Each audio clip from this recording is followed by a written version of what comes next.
à tous et bienvenue pour ce journal des présidents. Autour de la table qui est là-bas, qui vous le voyez est une petite table, mais une table importante malgré tout, que des présidents, d'où le titre Journal des présidents. Nous avons Laurent Benoudiz, président de l'Ordre des experts comptables d'Île-de-France, qu'on peut applaudir. Nous avons Florent Burtin, président de la Compagnie des commissaires aux comptes de Versailles et du Centre. Et Vincent Régnier, président de la Compagnie des commissaires aux comptes de Paris. Et moi-même, président d'Opérette depuis des lustres, bien sûr. Alors, cher public, vous me direz, bizarre, pas de femmes autour de cette table. C'est vrai qu'en cette période de parité, ça craint. C'est embêtant, c'est même épineux. Conscient de cet oubli, nous avions dès lors demandé dans un premier temps au président Vincent Régnier, ici présent, d'envisager un changement de sexe rapide cet été en Turquie. Mais malheureusement, il a été refoulé car son passe sanitaire était caduc. Aujourd'hui, il a son passe. Nous nous engageons donc à réparer cet oubli dès l'année prochaine en demandant à une vraie femme de participer à cette conférence. Ah, on me signale dans l'oreillette que c'est en cours, puisqu'il est prévu que le président Laurent lâche l'affaire et qu'il soit remplacé par une certaine Madame Virginie Roitman. Qu'en est-il, Laurent ? Je confirme ce scoop, absolument. C'est d'ici 3 mois, ça sera Virginie qui sera à ma place. Voilà. Mais attends, quand tu dis qu'on est 3 hommes, je trouve que c'est quand même mégenré, parce que tu sais pas, je suis non-binaire en vérité. Tu sais, ah, tu es non-binaire. Et tu as mis de côté pour ta retraite, si tu pars en retraite ? Nous n'aurons pas de réponse à cette question. Maintenant, les présentations faites, je vous propose d'aborder notre premier thème, la prévention des difficultés des entreprises. Prévenir les difficultés d'une entreprise, c'est avant tout, chacune et chacun ici le sait pertinemment, c'est votre métier, mais je dis ça quand même pour les novices ou ceux qui sont en train de rentrer, qui sont en retard ou qui ont vu de la lumière, c'est prévenir ce qu'on appelle une cessation de paiement. C'est ce qui m'arrive personnellement tous les mois, je suis en limite de cessation de paiement. Avant tout, parce que si une entreprise ne peut plus payer, réfléchissez, elle ne pourra plus vous payer. Et ça, ce serait quand même le bouquet. Donc, si je résume, avant qu'une entreprise ne puisse plus payer, il faut l'empêcher de ne plus vous payer. Pour ce faire, la loi, dans sa très grande sagesse, a prévu 3 procédures de prévention que vous connaissez par cœur, le mandat ad hoc, la procédure de conciliation ou la procédure de sauvegarde. Le mandat ad hoc et la conciliation permettent aux dirigeants d'entreprise de négocier ses dettes sous l'égide d'un tiers désigné par le président du tribunal de commerce.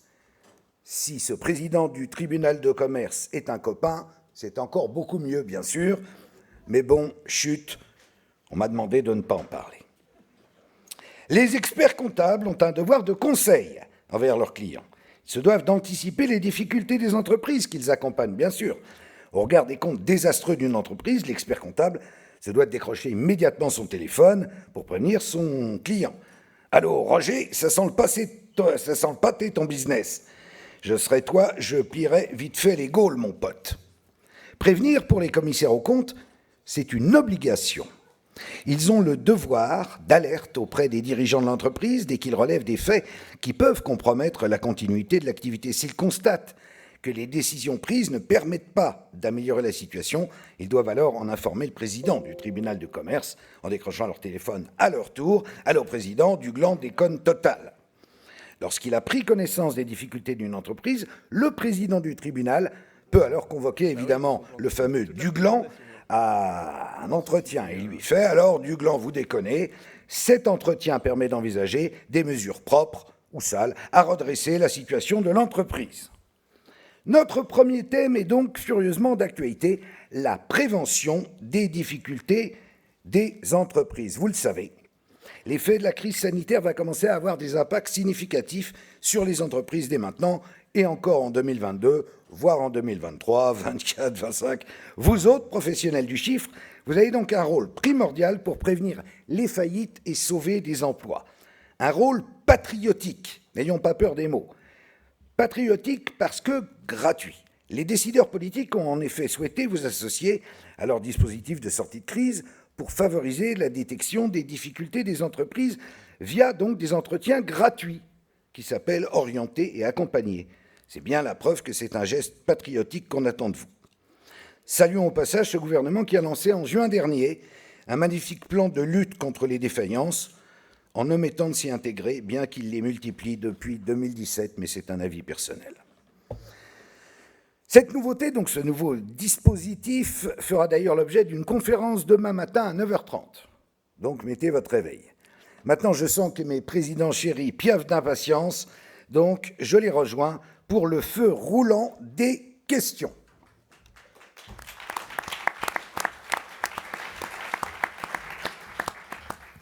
Ça va les présidents ? Ça va. Oui, ça va. Ils sont sympas. Attention, mandat ad hoc, on en a parlé, procédure de conciliation, procédure de sauvegarde. Avec un tel arsenal de dispositifs, comment se fait-il que des entreprises fassent encore faillite ? Qui déconne ? Vos clients ou vous ? Je crois que la question, elle est difficile à répondre comme ça, mais finalement... Mais tu es courageux, tu as choisi de répondre. Je vais y aller. Non, mais je vais y aller. Les entrepreneurs, déjà pour les entrepreneurs, c'est dur, hein, finalement, d'aller jusque-là. C'est leur bébé, hein, leur entreprise ou leur association, leurs salariés. Ils ont investi énormément de temps, énormément d'années. Et finalement, parfois, c'est le cœur qui parle plutôt que la tête. Et c'est difficile de pouvoir réagir seul. Donc on a besoin finalement de conseils autour de soi, et puis on est des professions de proximité, hein, que ce soit les experts comptables et les commissaires aux comptes. On est là pour aider justement les dirigeants à pas déconner, justement à revenir un petit peu sur terre, parce qu'on a une responsabilité avec eux, la plus grande possible, la plus importante, que puisse trouver un conseil auprès d'eux, que ce soit le commissaire aux comptes ou encore une fois l'expert comptable. Alors le petit problème, le petit bémol dans l'histoire, c'est que finalement, les commissaires aux comptes, on n'est présent que dans 7% des entreprises en France. Donc on ne peut pas être partout non plus. Alors qui déconne, je ne sais pas finalement. Est-ce que c'est nous ? Est-ce que c'est ceux qui nous donnent la mission ? Parce qu'on ne peut pas l'accomplir complètement. Et puis on n'a pas forcément les mains complètement libres aussi, puisqu'on a un cadre très particulier où on a travaillé. En tout cas, nous, en tant que commissaires aux comptes, on est dans la volonté de travailler en équipe, avec un dirigeant, de travailler en proximité, et je crois qu'aujourd'hui, on le prouve au travers de ces 3 journées, on a tous la volonté en fait de se former. Alors vous verrez cette jolie formation demain matin, mais c'est aussi en se formant et en ayant accès à tous ces types finalement de conseils pour amener le dirigeant à être le mieux dirigé possible quand il se retrouve dans une situation pénible, qu'on joue notre rôle. Et là, on déconne plus vraiment, hein, on a joué notre rôle. Alors quelques-uns vont nous dire ouais, mais c'est pas possible en fait qu'un commissaire aux comptes fasse du conseil. On n'est pas dans du conseil là, on est dans l'information.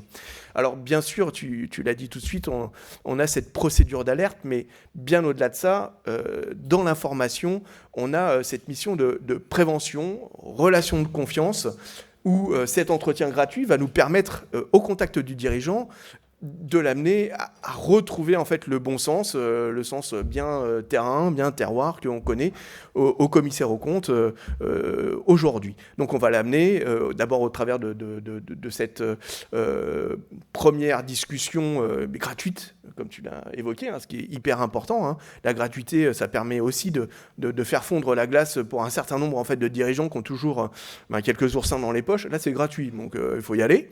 Et puis après, on a cette mission alors, qui peut devenir payante sur l'analyse aussi bien du bilan que des prévisionnels sur lesquels on va amener à faire des attestations, à faire des diagnostics, à regarder est-ce que cette entreprise est viable, est-ce qu'elle peut continuer à rembourser en fait ses emprunts, utiliser les subventions dans le cadre dans lequel c'était donné au départ. Donc en fait, tout un arsenal qui va nous permettre en fait de travailler avec le dirigeant. Donc nous avons la possibilité, nous aujourd'hui, d'amener 7% des entrepreneurs dans la ligne droite qui va bien quand on est commissaire aux comptes. Pour les 93 autres pourcents, voilà, je demande qui déconne. Voilà. Mais si un commissaire aux comptes a l'obligation d'alerter et de prévenir, pourquoi l'expert comptable devrait le faire aussi? C'est pas joli, je sais bien qu'on a ça dans le sang en France, mais malgré tout. Alors, il n'y a que les experts que les commissaires aux comptes qui ont l'obligation de dénoncer leurs clients. Nous, on dénonce pas, Laurent. Voilà. Y a-t-il des délateurs? Non, chez les experts comptables, on ne fait pas ça, cher monsieur. Non, par contre, bon, le problème de la prévention des difficultés des entreprises, qui déconne, c'est une très bonne question. Tu sais que la victoire a de nombreux parents, mais la défaite est orpheline. Et donc, évidemment, le client va dire qu'il était mal conseillé, et les conseils vont dire que le client n'a pas pris les bonnes décisions. En vérité, on n'est que au mieux copilote, si ce n'est conseiller, et le client, souvent, ne nous écoute pas. Et là où on peut peut-être avoir une faiblesse, c'est dans l'information et l'accompagnement du client dans la prévention des difficultés. En fait, on s'aperçoit que plus on les prend tôt, les difficultés de l'entrepreneur, plus on est capable d'anticiper à l'avance le fait qu'il va prochainement aller dans le mur, plus on a de chances de sauver la boîte. Ça, c'est une règle qui se constate systématiquement. Et quand tu arrives au tribunal de commerce, en cessation des paiements, exsangue, après avoir mis en place éventuellement au cours des derniers mois des moyens ruineux pour poursuivre laborieusement ton activité, la seule chose qui reste à faire, c'est la liquidation judiciaire et tout est perdu. Pour pouvoir faire ça, il y a besoin d'avoir une connaissance des différents dispositifs qui existent. Et ça, aujourd'hui, la plupart des experts comptables connaissent l'existence du mandat ad hoc, du mandat de protection, etc., tout ce qui existe, la possibilité de faire des sauvegardes. Voilà. Mais il y a peut-être parfois une réticence, parce que les dirigeants d'entreprise ont un peu peur du tribunal de commerce. Or, chaque fois qu'on échange avec les tribunaux de commerce, on s'aperçoit que les gens sont d'abord là pour donner un coup de main et accompagner les boîtes. Tu discutes avec le président du tribunal de commerce, que Vincent connaît bien, Paul Munetter, tu discutes avec d'autres dans différents... Ils sont toujours ouverts à la discussion, à l'accompagnement, à l'aide. Ils sont là pour faire de la prévention et de l'accompagnement. Donc ce qu'on a mis en place au niveau de l'Ordre des experts comptables de Paris, c'est qu'on a pris contact avec tous les tribunaux de commerce de l'ensemble de l'Île-de-France pour qu'ils nous désignent des juges chargés de la prévention. Et donc on a leur numéro de téléphone portable, on a leur adresse mail, et on a créé un point d'entrée au niveau de l'Ordre des experts comptables, prévenir et accompagner les difficultés de vos clients. Et donc n'importe quel expert comptable d'Île-de-France peut passer un coup de fil, et on va le mettre en relation avec ce magistrat dont le job sera d'accompagner l'expert comptable dans les meilleurs conseils auprès de ses clients. Et donc on appelle, c'est anonyme, on n'est pas obligé de donner le nom du client. On appelle en disant voilà, je suis expert comptable dans le Val d'Oise. On appelle le tribunal de commerce parce que le client est aussi dans le Val d'Oise. Et la personne va nous dire compte tenu de ce que tu me racontes, de la situation que tu viens de me décrire, on peut ouvrir une procédure immédiatement. On peut désigner un administrateur mandataire ad hoc. Il faut aller dans telle ou telle direction. Donc on a cette méconnaissance parfois de la pratique. Mais moi, je suis le client, imagine. J'ai peur du tribunal de commerce. Ah, c'est le problème. Parce qu'il t'aide ou il te coule, ou il t'aide à couler le tribunal. Il t'aide. Le problème, c'est que, tu vois, si je t'envoie... Non, mais si je t'envoie au TC déposer de manière anonyme un dossier, tu ne sais pas ce qui va se passer, tu ne sais pas entre les mains de qui tu vas être tombé. Voilà. Par contre, si moi, je peux, en tant qu'expert comptable, prendre contact avec le magistrat du tribunal de commerce, lui expliquer ta situation et dire voilà, est-ce qu'on peut faire un rendez-vous, est-ce qu'il faut mieux aller voir un avocat, est-ce qu'il y a un avocat que vous pouvez me conseiller, voilà. Et donc tu arrives à accompagner ton client. Il y a un côté rassurant parce que ça reste en famille. Exactement. D'accord. Tu vois, tu me demandais s'il fallait connaître le juge ou voilà, là tu connais le juge qui va pouvoir t'accompagner. C'est quand même très rassurant pour l'expert comptable et pour le client d'avoir cette démarche. Et en fait, quand on a discuté avec les tribunaux de commerce, je me suis dit en fait là où ça coince, c'est que autant tu peux avoir un copain administrateur judiciaire ou un copain avocat et pouvoir gérer le dossier sur Paris, mais peut-être pas en Haute-Seine ou peut-être pas, voilà. Et puis parfois, tu connais personne, et puis tu es un peu désemparé, toi, expert comptable, pour accompagner un client, tu ne sais pas par quel bout prendre le problème. Donc on a ce numéro d'appel à l'Ordre des experts comptables. Et à la compagnie. Parce qu'on l'a fait ensemble. T'as raison, Vincent. Je te le rappelle quand même qu'on l'a fait tous les deux. Tu as raison, Vincent. Excuse-moi. On a fait ça ensemble. Nous, au-delà du numéro, on a aussi nos contacts dans les tribunaux. On a tous les tribunaux. On a tous les tribunaux et en contact. On fait des formations d'ailleurs avec eux régulièrement. Et je pense que c'est ça aussi la force et la proximité. D'ailleurs, on a souvent en fait des anciens experts comptables et commissaires aux comptes qui sont à la tête de ces tribunaux de commerce. Donc ça favorise énormément, pas la proximité dans le mauvais sens du terme, mais au moins la connaissance et la transparence en fait de l'information entre eux et nous, quoi. Le tribunal, c'est ça qui est important, c'est de savoir à la base, si tu disais s'il te coule, s'il t'aide à couler ou si au contraire il va t'aider. Tribunaux de commerce, c'est un peu comme partout. Obligatoirement, d'abord, c'est pas une association de bienfaisance. C'est pas un patronage, un tribunal de commerce. Donc les gars, ils sont là pour t'aider, bien évidemment. Mais tu l'as rappelé tout à l'heure, ils ont un rôle aussi patriotique, exactement la même chose que nous, et ils ne doivent pas faire couler non plus complètement l'économie. Donc, ils doivent regarder à peu près où en sont les gens, et pour savoir si on va les voir ou trop tôt, ou trop tard, ou au bon moment. Là, évidemment, ils ne vont pas avoir des attitudes qui vont être exactement les mêmes. Ce que l'on veut passer comme message, et ce qui est très très important, c'est que plus on va voir un tribunal de commerce tôt, plus on va aller, comme le disait Laurent, ce que tu as présenté tout à l'heure, vers des procédures amiables, et plus on va aller vers des procédures amiables, plus les tribunaux de commerce vont aider. Ça, c'est une base. Si tu y vas très très tard, là, le risque, c'est qu'ils vont peut-être te couler, pour reprendre l'expression que tu avais tout à l'heure. Mais te couler, c'est pour pas couler toute l'économie, parce que le problème, c'est que quand une entreprise coule, elle en entraîne plein d'autres. Donc, ils ont un rôle aussi de sauvegarde vis-à-vis des autres. Alors la difficulté, c'est quand ils sont juste au milieu, c'est-à-dire un petit peu trop tard, mais pas complètement tout à fait. Et là, bien évidemment, il va falloir apprécier les procédures que l'on va mettre en place. Soit on va être encore dans des procédures amiables ou juste en limite, comme la sauvegarde, c'est-à-dire qu'il y a une procédure collective, mais alors qu'il n'y a pas eu encore d'état de cessation de paiement. Ou alors, on va être sur une période qui est un petit peu compliquée, qui s'appelle le redressement judiciaire, que tout le monde connaît, et puis la procédure de sortie de crise qui est en train de se mettre en place, dont on parlera avec Laurent demain matin, qui sont des procédures un peu spécifiques post-Covid, mais qui sont vraiment là pour essayer d'aider les chefs d'entreprise à s'en sortir. Donc le tribunal de commerce, il a un rôle qui est très utile. Évidemment, il ne peut pas avoir la même attitude en fonction du moment où il prend une procédure trop tôt, au bon moment ou trop tard. Alors justement, qu'évoque ce dicton pour vous? Mieux vaut une bonne sauvegarde qu'une mauvaise conciliation.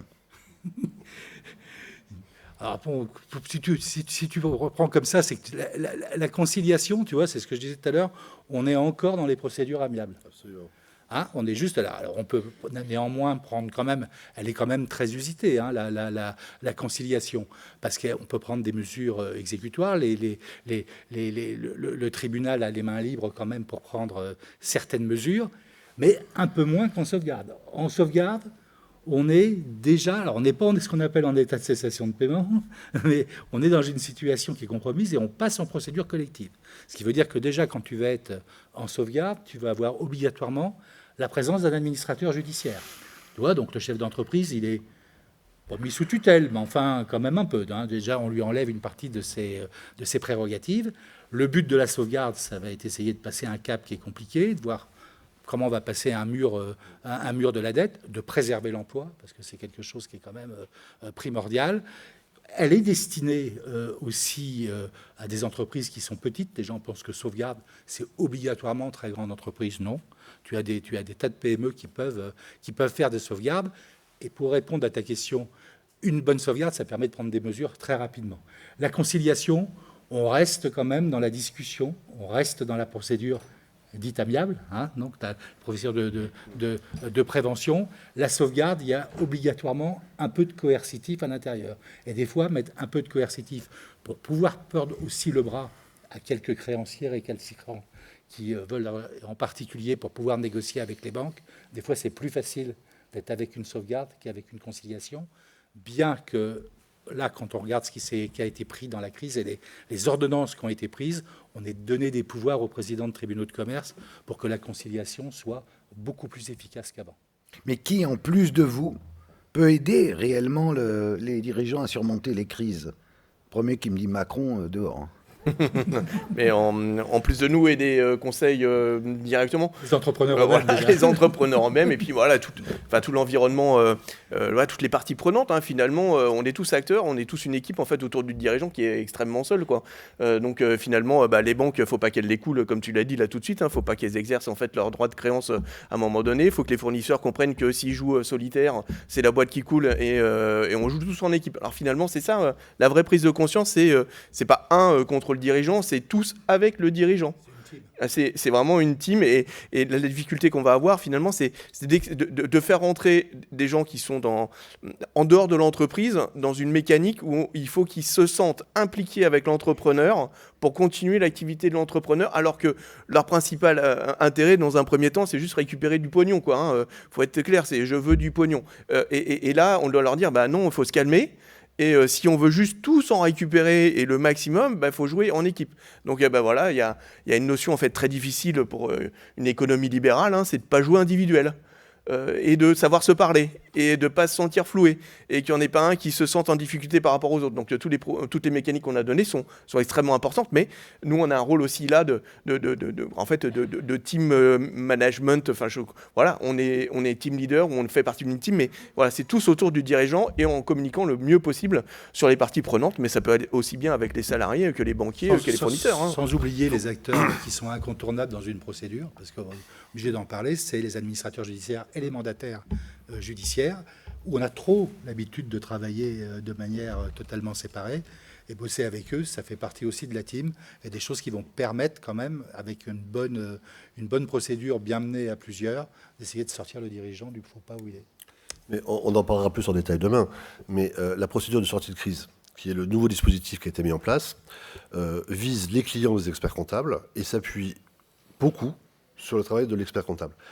Il ne faut pas être en cessation des paiements, il faut avoir une comptabilité à jour. C'est les conditions pour rentrer dans ce dispositif de sortie de crise.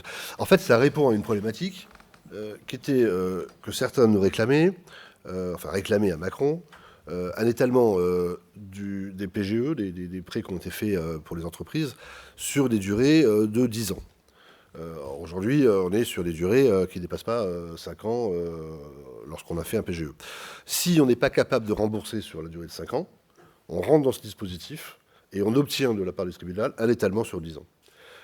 Et l'intérêt de cette procédure, c'est qu'elle se prépare très en amont grâce au travail de l'expert comptable. On arrive devant le tribunal, 3 mois après, on est sorti.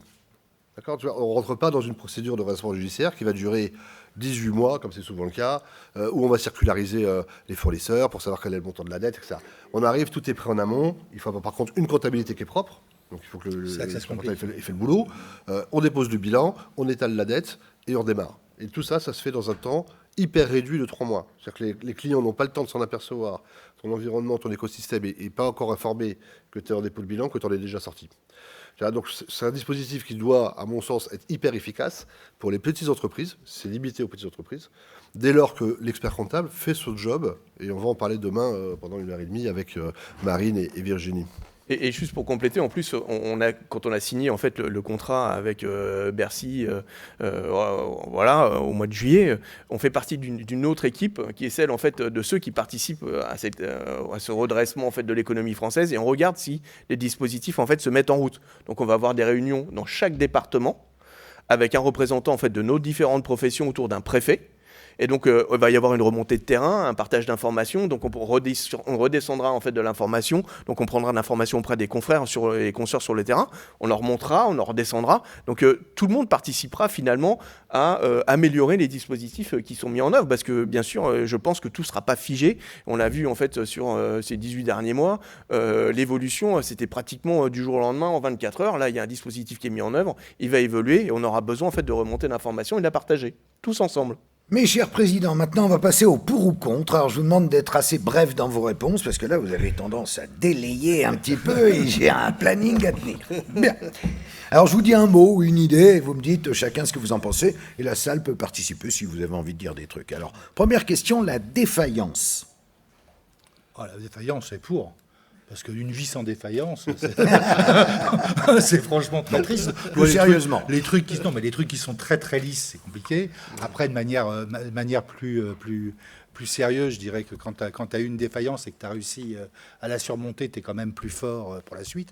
Et puis, une économie sans défaillance, ça voudrait dire à ce moment-là une économie totalement étatisée, absolument. Et encore, parce que on peut avoir des défaillances de l'État, ce serait d'une tristesse totale. Ou sans innovation. Sans innovation. Et puis, ça voudrait dire aussi que nous, s'il n'y a pas de défaillance, on perd une partie de notre job. Donc, tu vois, ça nous... Moi aussi, je suis pour la défaillance. Et d'ailleurs, on l'a constaté quand on a fait justement en relation avec les tribunaux de commerce. Ils nous ont tous dit il n'y a pas de défaillance en fait pendant cette période-là, sur la dernière année. Et ils étaient bien embêtés parce que finalement, même les sociétés qui prévoyaient, qu'ils avaient détecté dans leur warning en disant celles-là, elles vont défaillir, elles n'ont pas défailli. Donc ça veut dire que nous, on injecte tous ensemble, économiquement en France, de l'argent en fait dans des boîtes qu'on n'a pas besoin, parce que de toute façon, elles auraient dû se casser la figure. Donc en fait, pour une efficacité économique, avoir des défaillances, c'est logique aussi, c'est normal, c'est le cycle de vie. Il y a eu un opportunisme de certaines entreprises qui n'auraient pas survécu sans la crise. C'est clair. Deuxième idée, réserver la prévention des difficultés aux commissaires aux comptes. J'aurais presque envie de dire oui pour emmerder Laurent. Mais non, mais à la base, c'est quand même une mauvaise idée. Et je reprends ce qu'a dit Florent tout à l'heure. C'est quand même, on est en team, tu vois. Donc, vouloir dire qu'il y a un seul acteur, ce serait aussi mettre toute la responsabilité sur les commissaires aux comptes. Ça voudrait dire qu'on ferait monter nos cotisations d'assurance. Ça voudrait dire qu'on déresponsabilise complètement le chef d'entreprise. Comme on l'a dit tout à l'heure, et c'est Laurent qui le disait, un peu copilote dans les moments qui sont compliqués. Alors même si on prend le manche, puisqu'en général ça peut être partagé, on peut rattraper les commandes à côté, mais c'est quand même le chef d'entreprise qui pilote son entreprise. Et dire qu'à ce moment-là, on le déresponsabilise complètement de la prévention, qui se fout de l'avenir et qui ne regarde pas les choses, ce ne serait pas très responsable. Non, par contre, ce qu'il faut, c'est que l'expert comptable n'oublie pas de passer un petit coup de fil au commissaire aux comptes avant d'aller déposer le bilan pour qu'il puisse lancer une procédure d'alerte. Question plus philosophique. Moi, je voudrais répondre quand même. Moi aussi, je suis contre, juste pour dire, parce qu'on travaille bien avec les experts comptables qui nous appellent bien en amont, parce qu'on est une équipe. Il y a vraiment un truc, par contre, il faut que ça soit quand même limité à des gens qui sont responsables, et donc qui ont une autonomie vis-à-vis en fait, du dirigeant de l'entreprise. Et ça, cette responsabilité-là aussi, elle doit être mise en évidence, parce que prendre des décisions sur ce type de procédure, il y a une responsabilité, il y a un engagement personnel en fait, de la personne qui le prend, et si c'est pas quelqu'un d'autonome par rapport au dirigeant, ça pose des difficultés aussi. Question plus philosophique, voler les riches pour donner aux pauvres. C'est quand même Il est où le scoop? C'est quand même c'est la définition de l'impôt. Ouais, c'est ça. En fait. C'est ce qu'il est en train de nous dire. Donc c'est la mauvaise idée. Tu vois, plus tu augmentes les impôts, tu vas rien flécher. Les pauvres vont pas être plus riches à la fois. Donc contre, c'est quand même une très mauvaise idée. À l'inverse, voler les pauvres pour donner plus aux riches. Ah oui. L'avantage, c'est qu'ils sont plus nombreux. Là, en fait, tu es en train de nous parler du principe de taxer. C'est Bercy, en fait. Si tu voles pas, tu taxes. C'est aussi simple que ça, en fait, au final. La gratuité des entretiens de sortie de crise. On est tous pour. Oui, l'entretien qui est la première étape. Alors, on est tous pour, mais je dirais que t'es pour et contre. Pour parce que c'est la première étape. La première étape. C'est important, et pouvoir discuter si le compteur tourne dès le premier coup de téléphone. Ça marche pas. En termes d'image, c'est pas tip top. Et puis on va avoir personne parce qu'ils vont même pas vouloir venir nous voir. Par contre, après c'est un adage, mais tout ce qui est gratuit a pas beaucoup de valeur, quoi. Arrive un moment où tu as un véritable travail qui est fait, un véritable job et un véritable accompagnement. Bien évidemment, on est des professions libérales et ça doit pouvoir... la vérité, c'est qu'on passe pas notre temps en parlotte. Il y a de l'action, mais la première étape qui est quand même de la prise de connaissance, de la discussion, du partage d'informations. Et puis j'ai envie de le dire, c'est quelque chose d'inné dans nos professions. On est déjà comme ça en proximité de nos clients, on discute déjà avec eux. Là, il faut certainement en fait aller encore plus vers eux et puis s'ouvrir aussi à des gens qui n'ont pas accès en fait à nos professions. Comme je le disais tout à l'heure, il y a aussi des dirigeants d'entreprise qui sont ni chez les experts comptables ni chez les commissaires aux comptes. Et ceux-là, ils doivent aussi venir nous voir pour parler, parce que c'est la première étape. Après, plus si affinité. Mais parler, c'est déjà aussi sortir de l'isolement et puis prévoir ce qui peut se passer après, quoi. Ah, mais on participe au CIP, qu'on gère en fait au niveau de l'ordre des experts comptables dans la plupart des départements, en liaison avec les avocats, les tribunaux de commerce, pour recevoir gratuitement des dirigeants d'entreprise qui ont des difficultés et pour essayer de diagnostiquer et les orienter. Dernière question pour conclure cette première partie. Les scandaleuses photos de Britney Spears en soutien-gorge. Alors là, si tu veux, il faudrait qu'on juge sur pièce. Personnellement, je ne l'ai pas vu, quoi. Donc, et puis nous, les commissaires aux comptes... Je crois qu'on a une slide. Nous, on est pour alors, les commissaires aux comptes, je te confirme, on est pour la transparence, mais plutôt celle des entreprises. Voilà. Tu avais promis de nous les filer avant, et en fait, on n'a pas vu. Oui, je n'ai pas eu le droit, non, mais il y a quand même un peu de sérieux ici. Alors, le deuxième thème qu'on va aborder maintenant, mes chers présidents, c'est l'examen de conformité fiscale et les autres missions relance, confiance. Créé en janvier 2021, l'examen de conformité fiscale, ou ECF, est une prestation contractuelle ayant lieu à la demande d'une entreprise auprès d'un prestataire, c'est-à-dire vous, professionnel du chiffre, j'adore, professionnel du chiffre, c'est génial, ou professionnel de droit fiscal, c'est-à-dire pas vous, les avocats. Prenons un exemple afin que chacun comprenne bien l'utilité de l'ECF. Si Johnny Hallyday avait pu avoir recours à l'ECF, ses multiples ayants droit, comme Laetitia, Jade et Joy, ainsi que David et Laura, ne se seraient pas déchirés publiquement pour se partager son héritage. Je m'explique. Grâce à l'ECF, Johnny aurait payé régulièrement ce qu'il devait à l'administration fiscale, au lieu de tout planquer aux Caraïbes ou à Los Angeles, voire en Belgique. Johnny serait donc mort ruiné, et comme il ne serait du coup rien resté aux ayants droit, il n'y aurait pas eu d'engueulade pénible sur les réseaux sociaux. Du coup, les magazines publics, Closer, Voici, Ici Paris, France Dimanche auraient beaucoup moins vendu et se seraient retrouvés en cessation de paiement, ce qui aurait fait des nouveaux clients pour vous et pour les tribunaux de commerce.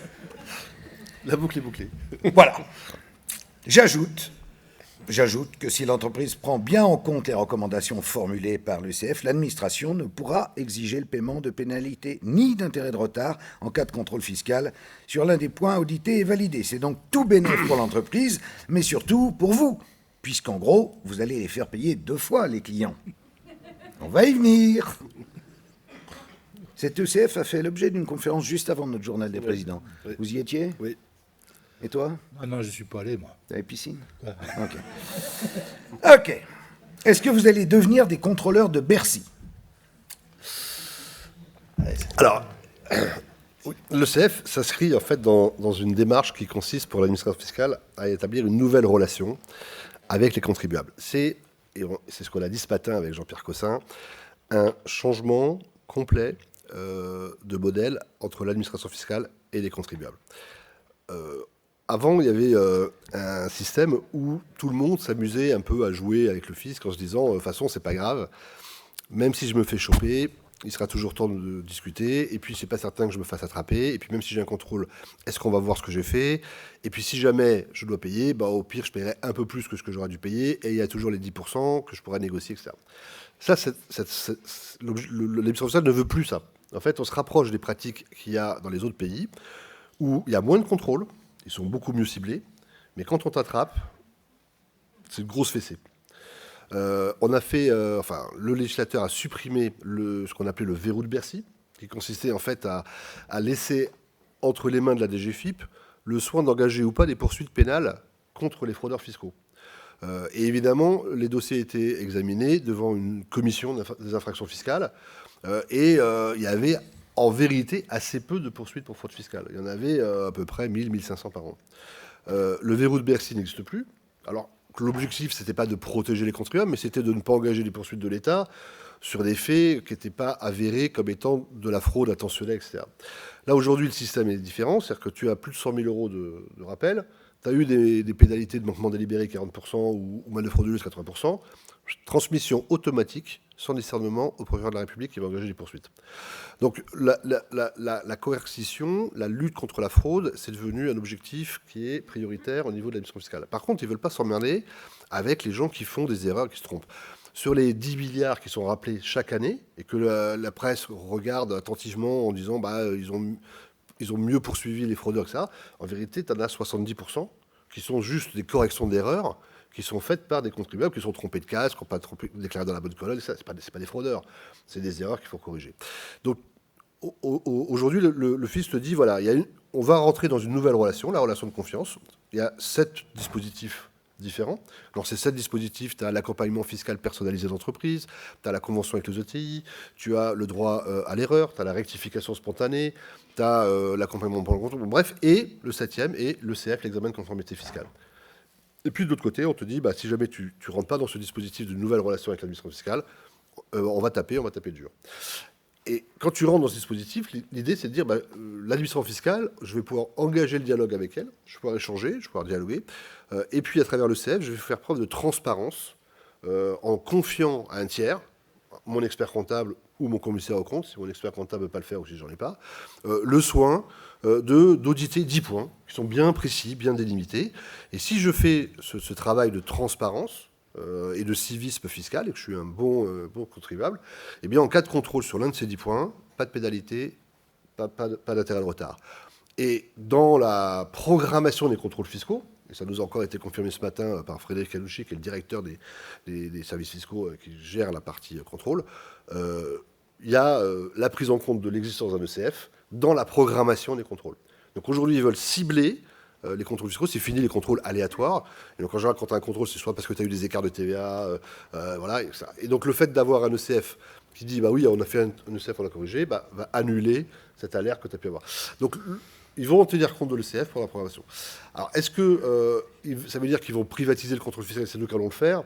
On n'en est pas là parce qu'on se limite à valider ces 10 points. Ça ressemble beaucoup à la mission de présentation, à quelques heures de travail près, mais dans une mission de présentation, tu vérifies les amortissements, les provisions, les charges exceptionnelles, la cohérence de chiffre d'affaires, enfin voilà, tu fais vraiment une grosse partie du boulot. Donc on nous demande en fait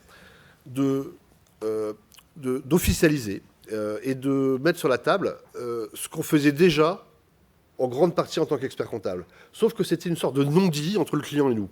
C'est-à-dire que le client, quand il nous donne une mission de présentation, il dit j'ai un expert comptable, je suis tranquille en cas de contrôle, de toute façon, je n'ai pas de souci. Ça, c'est ce que le client a en tête. Évidemment, toi, expert comptable, tu sais que ton job, c'est pas d'être le contrôleur des impôts et que tu ne vas pas t'amuser à lui courir derrière pour lui dire il faut que une note de frais, etc. Mais là, maintenant, tu as cette mission de présentation qui est toujours en l'état, mais tu peux compléter avec cette ECF qui va permettre effectivement de donner à ton client une garantie en matière fiscale. Et c'est ce que le client attend. Il ne faut pas se raconter d'histoire. Le client attend prioritairement de nous d'avoir une comptabilité propre dans les règles et de dormir tranquille et de ne pas avoir de contrôles fiscaux. C'est ce qu'il veut. Oui, mais le client, regarde, c'est moi. Le client, il n'a pas envie de payer 2 fois. C'est le double effet qui se coule, sauf que c'est cool que pour toi, parce que je te paye 2 fois. Non, mais dans la vérité, tu vas me payer une première fois pour faire ma mission de présentation, ce que je fais déjà. Ça va te coûter peut-être, je sais pas, 4 5 000. Il faut qu'on en discute. Je sais pas qui est ton expert comptable, mais je peux peut-être faire un prix. C'est beaucoup plus cher, crois-moi. Ah oui, faut vraiment qu'on discute. Je peux peut-être encore en changer. Bon, et pour te rajouter un ECF là-dessus, je vais te rajouter quelques centaines d'euros, parce que j'ai déjà fait une grosse partie du boulot. Donc le petit bout qu'il faut que je fasse, qui engage ma responsabilité et qui va consister à rajouter quelques feuilles de travail, ça là, je vais te la facturer. Donc tu ne payes pas 2 fois, tu payes une première fois, et là je te demande de rajouter un supplément, c'est comme si tu voulais une option dans ta voiture, tu vois, tu ne payes pas une 2e fois la voiture, tu rajoutes juste le prix de l'option. Pas exactement la même chose non plus. Voilà, tu ne payes pas autre chose. D'abord, tu as beaucoup d'entreprises, elles n'ont pas d'expert comptable, elles n'ont pas de commissaire aux comptes. Donc celle-là, ça c'est un autre marché. C'est un autre marché. Donc déjà, il y a un marché qui est différent. Non, mais elles ont une soupière, un fusil, et puis termine. Après, tu as celles qui ont un expert comptable et un commissaire aux comptes. Les 2 professionnels peuvent le faire. C'est vrai, ce que dit Laurent. Si l'expert comptable fait les choses et qu'il veut faire la chose, il veut faire la mission, bon, il peut la faire en complément. Il va facturer un complément par rapport à ça, mais il est totalement, je dirais, le premier interlocuteur qui va vouloir le faire. Il y a des experts comptables qui ne veulent pas le faire. Le commissaire aux comptes peut tout à fait le faire. En plus, il est commissaire aux comptes de l'entreprise, il n'a pas de souci. Et puis, autrement, comme je le disais, à ce moment-là, on peut prendre un expert comptable, un commissaire aux comptes, mais la mission, elle est relativement différente. Enfin, je veux dire, elle est complémentaire, certes, mais néanmoins, elle donne quand même un plus, elle donne une assurance. Donc, payer un peu plus, c'est pas complètement aberrant pour avoir une différence de mission. C'est un type de prestation. C'est une prestation. Et comme tu l'as souligné, quand le travail est déjà fait à 70% par un expert comptable, puisque c'est le chiffre que vous donnez, quel est l'intérêt en fait d'un commissaire aux comptes d'aller se frotter à une compétition en fait avec un expert comptable. Enfin, je veux dire, on est aussi dans le service en fait aux clients, clairement. Mais l'enjeu, c'est de convaincre les clients de l'utilité de l'ECF. Je pense en fait, comme l'a dit Laurent, finalement, que les plus convaincus de l'histoire, c'est nous en fait en tant qu'experts comptables. Maintenant, en fait, le marché, il sera là que si des experts comptables le vendent. Maintenant, si l'administration joue le jeu aussi. Mais parce qu'en fait, les clients, grosso modo, si on regarde, ils sont pas très informés. C'est vrai qu'ils veulent en fait finalement de la sécurité, mais est-ce qu'il y a un marché? Est-ce que demain en fait ça sera inclus dans la prestation en fait d'expertise comptable et finalement ça sera un jeu à somme nulle?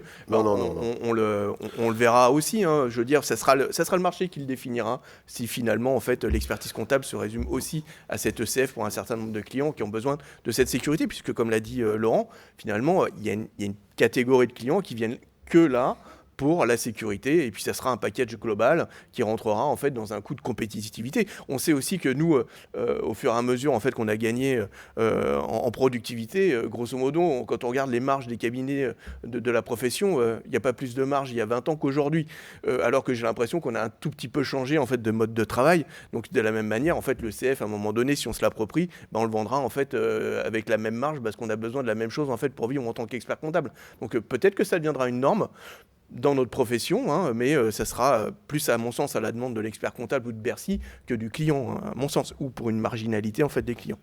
Là aujourd'hui, il y a 21 000 entreprises qui ont coché la case ECF dans leur liasse fiscale. Voilà, sur 3,5 millions. Enfin, bon, oui, alors on peut voir le verre à moitié plein ou à moitié vide, mais là, c'est pas à moitié, 21 000 sur 3,5 millions. C'est un dispositif qui est sorti le 13 janvier. Qui est assez peu connu auprès de la profession, et il y a déjà 21 000 qui ont fait le choix de l'ECF. Moi, je pense que ça va augmenter. Ça va beaucoup augmenter d'ici 2023 lorsque il n'y aura plus les OGA, et donc les entreprises individuelles vont switcher l'un par l'autre et feront des ECF. Et puis, je pense que ça va dépendre de la manière dont chaque professionnel se comporte. Moi, ce que j'ai prévu de faire, c'est d'envoyer un courrier à mes clients en leur disant, voilà, en fonction de ton chiffre d'affaires, tu as un barème, voilà combien va te coûter le CF, ça va de 150 € à 500 € pour les dossiers de moins de 5 millions d'euros de chiffre d'affaires, donc l'essentiel, les 80% de mes dossiers, hein, en vérité. Donc le tarif, il est modeste, et je leur demande de me faire une croix dans une case pour me dire qu'ils souhaitent avoir un ECF et que je leur envoie la lettre de mission. Sinon, ils feront la croix dans la case « je n'en veux pas », et je décharge le cabinet de toute responsabilité en cas de contrôle fiscal et de rappel. Là. Ça marchera pas, c'est une clause léonine. Oui, le client, il fait ce qu'il veut. Il fait la croix dans la case, oui, voilà 200 balles et fais-moi un ECF et je dors tranquille, ou non. Mais par contre, je sais que tu m'as prévenu, parce que ma responsabilité, moi, en tant qu'expert comptable, c'est de lui dire que s'il signe pour un ECF, il n'aura pas de rappel, pas de pénalité, pas d'intérêt de retard sur ses amortissements, ses provisions, ses charges exceptionnelles, sur ses cohérences de chiffre d'affaires, etc.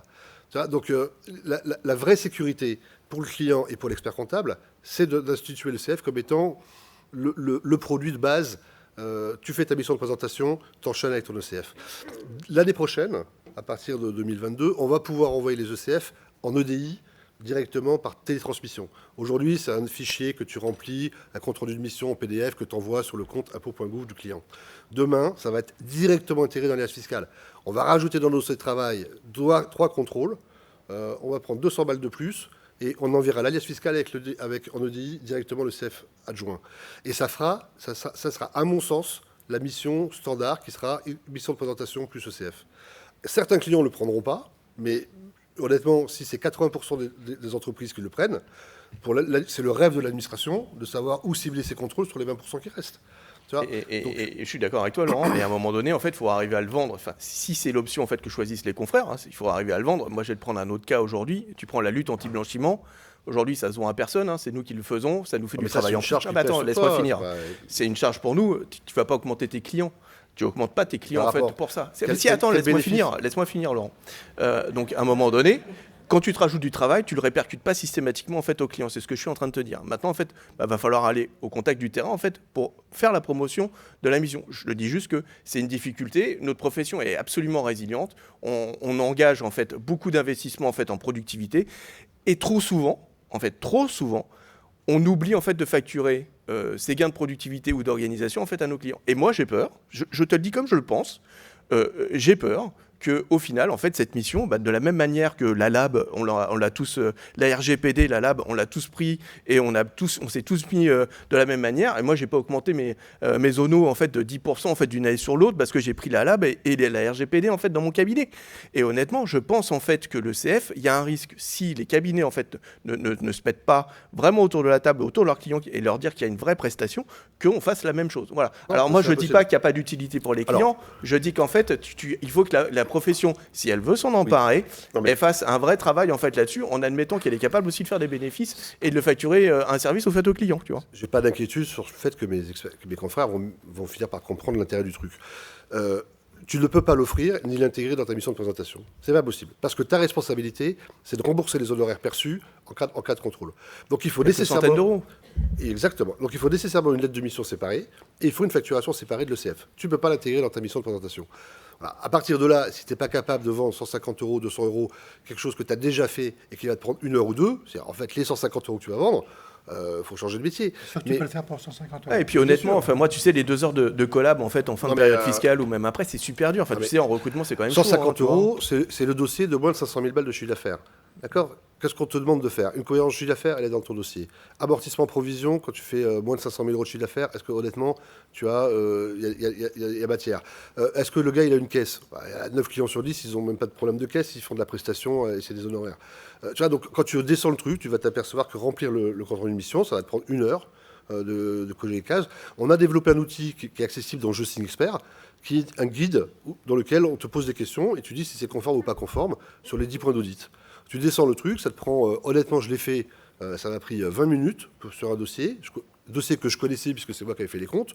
Donc, est-ce que ça existe? Oui, non, ça c'est bon, ça c'est conforme, c'est pas conforme. En 20 minutes, 25 minutes, j'ai rempli mon compte rendu de mission que j'ai généré en PDF signé avec Je Signe Expert. J'ai plus Mais qu'à enfin le- générer le compte rendu, c'est pas faire le travail non plus. Tu Non, vois, mais tu vas- il tu était vas- déjà fait ce travail. Oui, enfin, tu Florent. sais plus que 20 minutes, on le sait tous les deux. Et Sur puis, les- en fait, moi, ce que je voudrais dire, c'est qu'à un moment donné, autour de la table, tu as cette nouvelle mission, mais il peut y en avoir d'autres après. Et je pense que c'est à nos confrères et nos consoeurs, en fait, sur le terrain, de choisir, en fait, la nouvelle mission vers laquelle ils veulent aller. Là, typiquement, tu vois, juste pour dire, en fait, en commissariat aux comptes, on a un gros mot, en fait. Tu vois, le gros mot, c'est loi pacte, parce qu'on a tous peur, en fait, de perdre des mandats, ce qui est la vérité, hein. Mais ça nous a donné aussi l'opportunité de créer, en fait, d'autres missions, en fait, et des missions pour des clients pour lesquels on n'est pas commissaire aux comptes ou pas expert comptable. Donc on peut aller aussi vers ces missions-là. Donc là, on a un client captif, autant y aller, hein. Et après, il faut aussi voir qu'il y a d'autres missions dans lesquelles en fait on peut se diriger. Tu vois, on a créé Cyber Audit. Alors taxe audit, moi je le dis et je le répète, hein, il ne faut pas aller vers la compétition avec les experts comptables en fait sur le CF. Mais taxe audit, de la même manière en fait que tu as avec Je Signe Expert en fait sur les experts comptables, on a aussi en fait un outil au niveau des commissaires aux comptes. Mais allons plutôt nous, je pense en fait au niveau des commissaires aux comptes vers de la cybersécurité, des missions en fait RSE, des diagnostics, des attestations. La loi Pacte nous ouvre ça, nous donne en fait l'opportunité d'avoir des missions à valeur ajoutée où on est avec cette philosophie de commissaire aux comptes, et encore une fois, elle est différente de celle de la philosophie de l'expert comptable vis-à-vis de son client. Donc voilà, toi, ton fer de lance aujourd'hui, c'est la mission OCF. Nous, pour les commissaires aux comptes, on en a d'autres.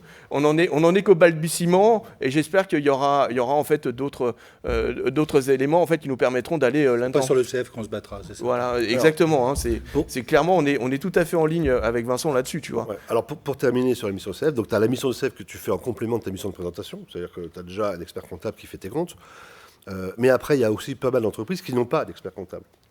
Elles n'en ont pas jugé l'intérêt, elles n'ont pas compris à quoi on servait, et elles s'imaginent qu'elles peuvent faire, parce qu'elles ont embauché notre responsable comptable ou un collaborateur qui suivait leur dossier, hein, c'est souvent comme ça que ça se passe, et comme c'est lui qui faisait les liasses fiscales avant, je dis, bah, quand tu vas les faire.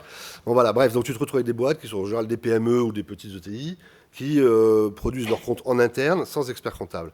Quand tu vas leur parler de l'ECF, tu as une oreille très attentive. C'est-à-dire que là, elles voient l'intérêt qu'il peut y avoir. Souvent, comme c'est des boîtes d'une certaine taille, elles ont des problèmes en termes d'amortissement et de provision, et de charges à payer. Et donc, elles essaient de piloter un peu leurs résultats avec des jeux de provision. Le fait d'avoir une certitude, une garantie que ces provisions seront déductibles ou qu'en cas de rappel, il n'y aura pas d'intérêt de retard ni de pénalité, c'est un vrai avantage. Et là, on arrive à vendre des missions pour plusieurs milliers d'euros, sur les boîtes d'une certaine taille. Donc on n'est plus du tout sur le même marché. Tu as un marché qui est les 2,5 millions de petites entreprises qui te confient la comptabilité en tant qu'expert comptable, sur lequel tu vas rajouter entre 100 et 500, 600, 800 euros parce que tu connais ton client et puis c'est un complément à ta mission de présentation. Et tu donnes un coup de tampon, ce qu'on attend depuis 10 ans. Ça fait 10 ans qu'on réclame la reconnaissance de notre statut de tiers de confiance. Que notre travail nous engage et engage l'administration. C'est le cas, il n'y a plus d'intérêt de retard, il n'y a plus de pénalité en cas de Alors, contrôle. si ça coûte pas cher aux clients, pourquoi ne pas demander à Bercy de vous rémunérer puisque vous faites en quelque sorte leur travail? Mais tu blagues, mais c'est exactement ce que fait Bercy en acceptant de ne pas appliquer d'intérêt de retard ni de pénalité en cas de contrôle sur un point que tu as audité. C'est-à-dire que le client qui a déduit une provision qui est remise en question, il a économisé des impôts en 2020, il est contrôlé en 2023, même s'il est rappelé, il ne paiera pas d'intérêt de retard sur les 3 ans. Normalement, tu dois payer 0,4% par mois. Alors, ça a été divisé, maintenant c'est 0,2, donc tu as 2,40 par an. Donc ça fait que tu dois payer 7-8% de plus d'intérêt sur l'avantage financier que tu as eu. Ça, c'est cadeau. Qu'est-ce qui se passe si jamais il y a un ECF sur un mec qui a fait l'ECF? Non, il y a un mec qui a fait l'ECF et Bercy fait un contrôle malgré tout. Ah ben non, mais c'est pas une garantie d'absence de contrôle. Ça sera pris en compte dans la programmation des contrôles. Ça veut dire que dans les programmations des contrôles aujourd'hui, le fait d'avoir un ECF sera un élément favorable. Donc tu auras moins de chances d'être contrôlé si tu fais des ECF. Et dans l'hypothèse où un des points de l'ECF a été remis en question, et tu as 10 points qui sont limitativement énumérés, eh bien tu n'auras pas d'intérêt de retard et pas de pénalité. D'accord ? Donc tu donnes en fait une garantie fiscale à ton client, moyennant quelques centaines d'euros lorsque tu as une mission de présentation. Il y a des boîtes, moi j'en ai rencontré, des hôtels de filiales de sociétés étrangères. Quand tu leur parles de l'ECF, ils te disent ça m'intéresse. Je discutais avec un copain qui a comme client des casinos et des machins. Il m'a dit mais ils sont comme des dingos. Les mecs ils ont pas. Et qui signent ça pour 200 balles, tu vois. Là, mais non, mais pas 200 balles. Mais non. Non, mais il allait jouer les 200 balles après au casino, tu vois, c'est ça en fait. Le casino pour 200 balles, sécurité fiscale. Mais non, vraiment, faut qu'il aille chez leur Remets-toi, ça sera pas toujours 200 balles. Là, pour le coup, on est 250. Non, mais là, en fait, il faut que tu vendes le prix que tu vendrais une mission de présentation, tu vois, avec le complément ECF. Donc, tu es sur des missions de plusieurs milliers d'euros en intervention ponctuelle. Un casino sans expert comptable à la base, c'est compliqué quand même. Non, et puis après, nous, en fait, juste pour rebondir sur ça, après, nous, on a aussi de l'interprofessionnalité. On ira aussi pour les commissaires aux comptes qui ont besoin d'avocats fiscalistes, en fait, avec eux sur des entreprises, en fait, plus importantes où il n'y a ni expert comptable ou des commissaires aux comptes différents, puisque avec la loi Pacte, on a le droit d'intervenir n'importe où. Bah là, ça peut avoir un intérêt. Alors après, tu peux être expert comptable ou commissaire aux comptes quand tu interviens, mais l'interpro, là, bah, ça prend, en fait, toute son envergure et on peut travailler, en fait, dans ce cadre-là, quoi. Je vous interromps car il faut passer absolument maintenant au troisième et dernier thème de notre journal des présidents, l'attractivité et le recrutement dans vos métiers. Je signale d'ailleurs à ce propos qu'une conférence entière dédiée à cette problématique aura lieu demain à 11h30. Experts comptables et commissaires aux comptes se trouvent aujourd'hui face à une pénurie de collaborateurs, vous le savez. D'abord parce que la profession souffre d'une mauvaise image. Les métiers du chiffre, pourtant j'adore ce terme, ne font pas rêver nos jeunes dans les écoles. Selon un récent sondage, tiens-toi bien, à la question « Préférez-vous devenir expert comptable ou Booba ?», 98 des jeunes sondés ont répondu « Booba » et les 2 autres n'ont pas su quoi répondre. C'est vous dire où vous en êtes. Je rappelle que les études sont longues et fastidieuses. Bac plus 8, 5 ans d'études, 3 ans de stage, apporter des cafés et d'autres trucs. C'est-à-dire 4 fois plus que pour devenir, par exemple, porte-parole du gouvernement. Gabriel Attal n'a fait que 2 ans d'études. Et encore en dilettante, résultat, il est beaucoup mieux payé que vous. Et en plus, il ne paye pas ses additions au restaurant, etc. Même pas s'il paye des impôts, bref. Il est donc difficile de faire rêver les jeunes et de recruter, d'autant plus que peu de candidats se précipitent vers les grands groupes internationaux plutôt que dans les cabinets de petite taille. J'arrive même plus à me relire. Et pourtant, certains cabinets ont su s'adapter. Ils embauchent plus facilement, tout en fidélisant leurs collaborateurs déjà salariés, car ils proposent des missions plus variées, tu en parlais, des salaires attractifs, une ambiance un peu start-up, des avantages salariaux, et même des serveuses topless au self-service comme à Versailles, paraît-il. Versailles. J'ai le dossier. Pas vu Chez ça. Paris, on n'a pas ça. Donc. Je sais. On est beaucoup plus attractif à Versailles, alors. Alors, dans vos structures, quels sont les leviers, à part cette horreur de topless, Ouais, impossible. pour fidéliser des jeunes collaborateurs, les faire venir? Ouais, et là, c'est ce qu'on a dit tout de suite. Je veux dire, on a tous finalement la chance d'être des professionnels et donc du chiffre. Et on a une technicité à partager. Et donc à un moment donné, en fait, les jeunes, ils ont besoin de technicité, et si on n'est pas en proximité en fait avec eux, on va avoir du mal à leur passer la façon dont on voit le métier. Donc il faut vraiment être à leur contact et créer une équipe avec soi. Tu vois, nous, dans le cabinet, on a l'habitude de dire, il y a un triptyque qui est très simple, et celui-là, si tu le respectes pas, il n'y a rien qui fonctionne. C'est l'expert ou commissaire aux comptes, ses collaborateurs et son client. Si ça fonctionne pas, ce trinôme-là, il n'y a rien qui fonctionnera. Après, la fidélité, elle est aussi là. Tu crées ton équipe avec toi, tu as de la communication, tu fais un esprit de corps, et tu n'as pas besoin d'être gros pour ça. Hein. Voilà, des petites équipes, tu vois, ce trinôme-là, si j'ai pas dit, il faut être 15 experts comptables ou 15 commissaires aux comptes pour faire un triptyque. Hein. C'est un expert comptable, c'est quelques collaborateurs et ses clients. Et quelque part, c'est ça qui fonctionne. Après, est-ce qu'on est capable de s'adapter aux nouvelles technologies ? Est-ce qu'on est capable d'offrir en fait de nouvelles perspectives avec de nouvelles missions ? Pas en majorité, parce que il y a quand même des virages à réaliser qui sont difficiles en fait à faire. On le sait, s'adapter, ça demande toujours beaucoup de travail. Mais du coup, enclencher des nouvelles missions et en priorité en fait avec des jeunes, ça leur permet aussi de mettre en évidence en fait leurs compétences qui sont différentes en fait de celles de leurs aînés qui ont pris des habitudes et qui sont souvent dans un train-train quotidien qui leur permet pas d'envisager la vision en fait du métier de la même manière. Donc oui, les petites entités et les trinômes, quelle que soit la taille du cabinet, j'ai envie de dire, c'est ce trinôme-là qui fait que ça fonctionne. Voilà, et en passant du message. Et le client est très très important, parce qu'en fait, c'est sûr que l'attractivité, tu vas la faire avec ton organisation de cabinet, avec ta structure, avec la rémunération, avec des tas de choses qui peuvent attirer les collaborateurs. Mais à la base, c'est aussi qu'est-ce qu'ils font.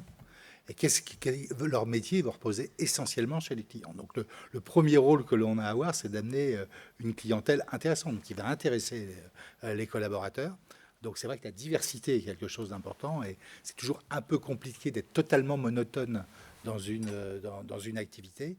Et puis après, et ça c'est aussi notre rôle d'animateur de structure, c'est d'essayer de comprendre chez les collaborateurs qu'est-ce qui va plus intéresser un tel ou un tel. Alors certes, ils sont un peu généralistes, ils font plusieurs choses, mais néanmoins, on peut rencontrer chez un collaborateur une certaine appétence pour la fiscalité. Donc celui-là, il va plutôt s'occuper de la partie des ECF ou de la partie fiscale du cabinet. D'autres qui ont plus une appétence informatique. Et nous, c'est essayer de réussir cette alchimie d'organisation d'un cabinet en essayant quand même de les emmener sur des choses qu'ils aiment particulièrement. Ces jeunes, c'est votre matière première, ils sortent de l'école. Est-ce que leurs profs sont capables de leur expliquer réellement ce qu'ils vont avoir à faire ? Non, mais le problème est là. Aujourd'hui, les cabinets qui veulent recruter ont compris qu'ils ne pouvaient plus conserver les méthodes d'antan.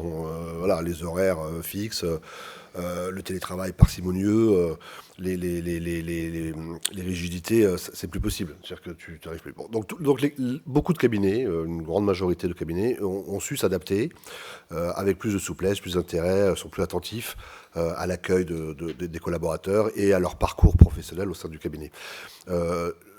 Maintenant, ça ne suffit pas, parce que quand on a un cabinet de 10 personnes, les moyens en termes de communication sont réduits.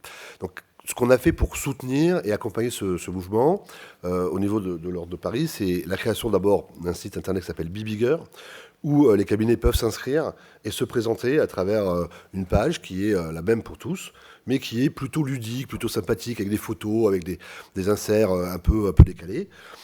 Et donc on a aujourd'hui plus de 400 cabinets en Ile-de-France qui ont fait le travail de remplir ce document. Et nous, ça nous permet, au niveau de l'institution, d'aller dans les écoles et de leur dire, si vous cherchez à rejoindre un cabinet indépendant, un petit cabinet, un moyen cabinet, un plus grand cabinet, eh bien vous avez affaire là à une base qui va vous permettre de géolocaliser le cabinet proche de chez vous et faire des sélections en fonction des typologies de missions que vous souhaitez accomplir. Vous voulez faire de la gestion de patrimoine, vous voulez faire de l'audit, vous voulez faire de la... Voilà. Donc ça, c'est la première étape. La deuxième étape, c'est qu'on a créé un autre site qui s'appelle Un job qui compte, qui consiste en fait à accompagner les écoles dans la promotion de la filière. En fait, on s'aperçoit que l'institution ne s'était que occasionnellement ou rarement adressée aux étudiants, aux jeunes. qui sont entre seconde, première, terminale, et qui sont en train de réfléchir à des orientations. En fait, les conseillers d'orientation ne savent pas ce qu'on fait, les profs ne savent pas ce qu'on fait, et on ne peut pas appuyer 100% de nos ressources sur d'éventuels bacs de comptabilité, dont même les profs de comptabilité ne savent pas ce qu'on fait aujourd'hui encore. Donc, en fait, ce travail-là était fait par les écoles. D'accord, c'est le NOES, l'ICSBG, l'INTEC, voilà, toutes les écoles publiques et privées qui sont présentes dans les salons, dans les forums, dans les journées portes ouvertes des lycéens, qui communiquent sur la filière, sur l'attractivité, son intérêt, ses débouchés, etc. Donc là, on a voulu recenser tout ça, on a créé ce site, Un Job qui compte, on va y mettre des moyens en termes de communication dessus, on va recenser les écoles qui sont derrière. Et pour mieux comprendre et savoir où on va, et parce que je suis convaincu que c'est la voie de l'avenir, on s'est rapproché en 2020 d'une école qui s'appelle l'ACE, qui est une école qui a 150 ans, qui forme 850 alternants par an dans les métiers de la comptabilité, qu'on a baptisé Sup Expertise Paris. Et donc c'est une école qui aujourd'hui forme au DCG, DSCG, mais également au but, les bachelors qui ont été créés cette année, dans les métiers de la compta, et qu'on va rapprocher de notre organisme de formation, la SFOREF, que vous connaissez tous, pour faire un énorme organisme de formation qui va prendre les gamins de la sortie du bac jusqu'à l'expertise comptable et au-delà dans l'accompagnement en formation continue. Et donc, cette école qui sera l'école de la profession, gérée par l'ordre des experts comptables, va pouvoir innover dans les cours. On va pouvoir inventer des formations plus complémentaires. On a tous fait le constat que ce qu'on apprend aujourd'hui en DCG, DSCG, ce n'est pas nécessairement ce dont on a besoin dans nos cabinets à l'heure actuelle. On forme des gens qui sont très techniques en comptabilité, mais ce n'est pas nécessairement ce dont on a besoin aujourd'hui, à part quelques cabinets exceptionnels. Mais on veut s'investir dans cette attractivité. Alors, évidemment, tout le monde me dit, oui, bon, c'est pas avec une école et 850 gamins que tu vas régler les problèmes de recrutement à Paris où il y a 40 000 collaborateurs. Je lui dis, oui, tu as raison, mais c'est pas là l'objectif. L'objectif, c'est d'avoir une école leader, phare, qui soit l'école de référence pour les jeunes qui cherchent à s'orienter dans la comptabilité. Et donc, ils vont dire, bah, il y a Sup Expertise, c'est l'école de l'ordre, et on va aller là-dedans. Et ça va rejaillir, parce qu'évidemment, si on crée de l'attractivité au niveau de la filière, ça va rejaillir sur toutes les écoles, toutes les formations qui amènent dans nos cabinets. En fait, on a un vrai sujet, c'est déjà d'attirer des jeunes dans la filière, puis ensuite, une fois qu'ils sont là, bah, les attirer dans nos cabinets. Donc ça, c'est le job de Baby Girl. Et après, le job individuel et la responsabilité de chacun, bah, c'est de prendre les jeunes et de les accompagner et de les faire progresser. Ouais, est-ce qu'il n'y a pas un peu aussi une révolution culturelle à faire sur les mots ? Tu vois, tu parles de cabinet, c'est pas très attirant. Le cabinet, c'est pas attirant. Vous pourriez vous présenter comme des entreprises, comme tu vois, vis-à-vis des jeunes. T'invites tes collaborateurs au cabinet, c'est sûr que bon, c'est pas côté... tip-top. Tu leur parles en plus de déposer le bilan, tu vois, tout ça. Donc les choses sont quand même un peu compliquées. C'est un peu à la fois horrible et désuet. Et désuet, d'accord. Puis toi, même quand tu prends la partie commission compte, parce que souvent on fait les deux activités, ben c'est vrai qu'on a des vocabulaires qui sont très abscons. On parle de CAC, de rapport spécial, de rapport comptable. Enfin, tout ça, c'est relativement indigeste. Une solution, ce serait peut-être d'être un peu en Italie. Tu vois, moi, j'ai une part de ma clientèle qui est italienne. Je ne parle pas italien, mais c'est sympa. Il m'appelle Dottore.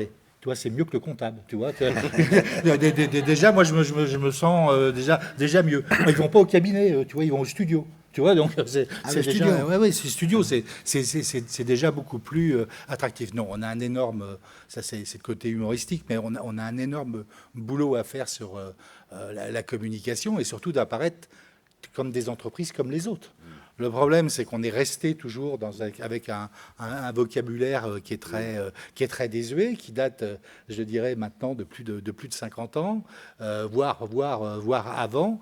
Et c'est vrai qu'aujourd'hui, le côté sérieux, rigide, a pris tellement de place qu'on a un côté très très peu attractif. Donc on a un gros travail de communication à faire, et on a un travail complète juste sur ce point-là à faire sur les jeunes. Laurent a parlé de l'école, c'est la CE, mais tu as parlé tout à l'heure des études qui sont très longues. On sait que c'est un cycle long.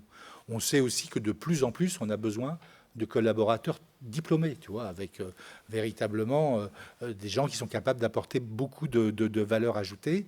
c'est des études qui sont longues. Il va falloir aider un peu les jeunes pour pouvoir faire ces études qui sont longues. Certains n'ont pas la chance d'avoir des parents qui financent. Tu vois, à la Compagnie de Paris, j'en fais la publicité, mais c'est vrai qu'on a fait Make It Easy, qui va être un système de bourse que l'on va essayer de donner en fonction des écoles, avec des partenariats qui ne seront pas qu'à la CE, mais qui seront avec plein de partenariats avec d'autres écoles, avec des filières d'excellence comme les universités qu'on a en région parisienne, pour essayer d'aider dès la première année des jeunes à pouvoir financer leurs études, mais des jeunes méritants qui seront financés un peu au mérite.